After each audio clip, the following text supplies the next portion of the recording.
So last night I saw The First Omen, and when I got home, I didn't do a review right away because as a massive fan of this franchise, I needed to sleep on this one. Groovy.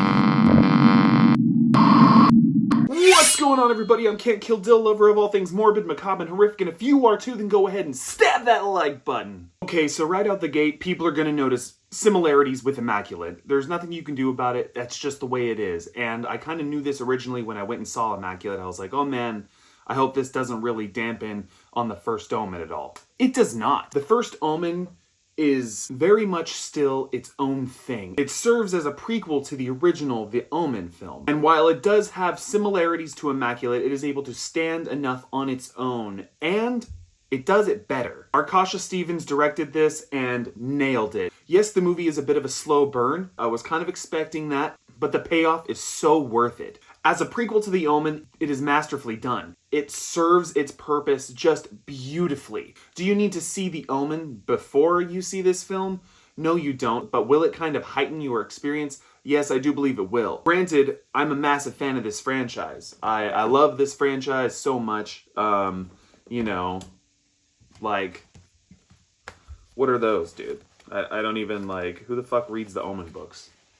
I don't know. So, you know, maybe I'm a bit biased, but I'm really happy to see that other people are also having similar opinions on this film.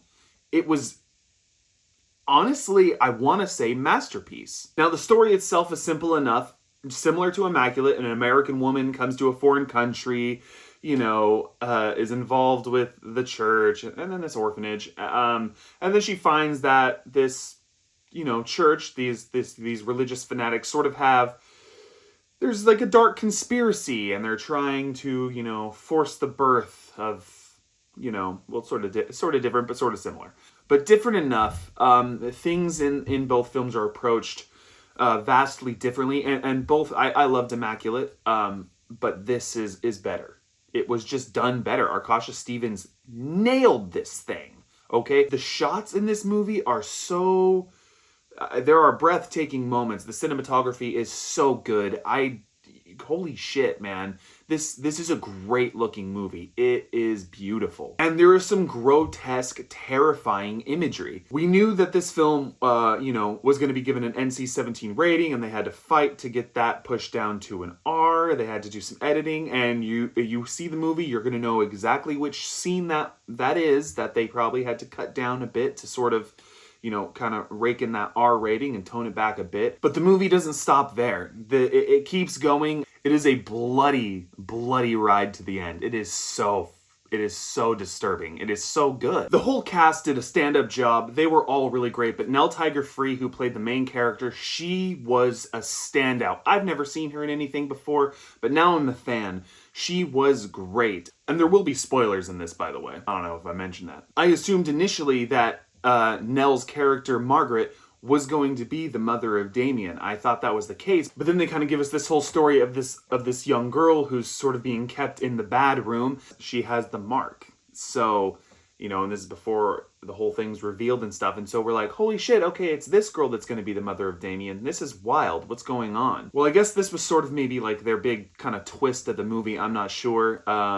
It threw me for a loop. I initially thought that Margaret was going to be the mother, and then I was like, oh, fuck, no, I guess not. And then it went back to Margaret is indeed the mother of Damien, and a twin girl as well, which is cool. That's new to the series, so fun. But something that really needs to be talked about is the original score by Mark Corvin. This man absolutely slayed. The score of this film is haunting. It is terrifying, dude. It's just so masterfully weaved throughout this film. It is so good. I cannot stress that enough. It is so good. There are points in the movie when the score picks up and the choir is like going and my jaw is just dropped. It sends chills through my blood. It is terrifying, and that's the kind of shit I live for. The music was just so goddamn good. And even though I'm a massive fan of this franchise, and I'm sure a lot of my views on this are biased,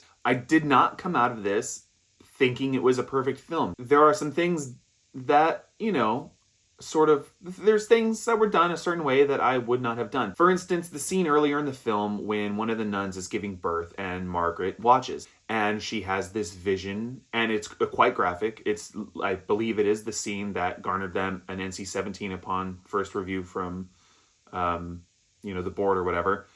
And they had to trim it down, but it shows, like full-on frontal nudity of a woman giving birth for a split second, and it shows like this demon's arm coming out of her body. Very graphic. It very much does its job. It's unsettling. It is shocking, but it wasn't done for just shock factor. It was done because thematically it matches the film. What's being done, the themes of this film, it was quite impactful, and I think it was a powerful scene. However, I feel like they kind of blew it. Like, how can I put this? They just kind of blew their load there, dude. And it was such an effective scene. It was very shocking, and not just for shocking, not just for the sake of being shocking. It was good. It was scary, it was unsettling, and it was disturbing. Bravo. However, I feel like perhaps they should have saved that for the end, because when it gets to the climax of the film, which, by the way, the whole third act of this thing is off the hook, dude. It is so sick. It's definitely rad. I'm not complaining, about the entirety of the climax. It fucking ruled, okay? So let's get one thing straight. I love this movie. However, upon the actual birth of the Antichrist and his twin sister, I was left feeling a little underwhelmed. And as the whole film is building up to this, because this film is a slow burn. This film is a gradual fucking like build up fucking tea kettle of fucking sin and blood just fucking whistling its way up to the mountain, right? Well, at the end, I just kind of felt like there wasn't a huge payoff. And that, for me, as a massive fan of this franchise, really bums me out a little bit. That's why my review's coming out late. I had to sit and think on it and really like collect myself. And after giving it some thought, I still feel the same way. Yes, I loved this movie, but this ending, I feel like fumbled just a little bit. Ugh. And it hurts to say that. What they did earlier in the film, what Margaret witnesses in that birthing room, I feel like they should have saved some of that heat for the ending when Margaret's giving birth, okay? Because in comparison, it's just sort of pale. And I don't think that was their intention. I don't see why that would be, because we're building up to this point the whole film, right? It's a C-section, which in its own right has room to be just gnarly and brutal, and it was, but it just wasn't nearly as effective as that scene previous in the film. It was still scary. It was still just totally traumatizing for this character, and as in the audience, you're feeling that. She sells it so well. It just wasn't as impactful as it could have been, I feel like. I feel like since I had already seen, holy fuck, what I had already seen early in the film, it just dampened what this was at the end. They cut open her tummy and they pull the babies out in their little embryonic sac and they pop that little water balloon and we got twins. If you've seen the original Omen, you know that the orphanage like burns down and so they set it on fire. They leave her to die with her baby girl. They take the boy, who will become Damien, and they run, and the place burns down, leaving that weird demon jackal thing, who delivers the seed of Satan down there to burn with it. And then, it really ties this film to the original when they bring out the papers of the U.S. ambassador, talk about how him and his wife are having a child. There's going to be a tragic loss, and they're going to need a new child, essentially. And that's the whole setup of the original Omen. Going to put Damien in a place where he has privilege and power in his future, so the Antichrist can do his Antichrist things. Margaret escapes. She escapes with her baby girl thanks to, oh God, I can't remember her name. It's escaping me. But the little girl who they initially try to make you think is going to be the mother. God, why am I forgetting her name?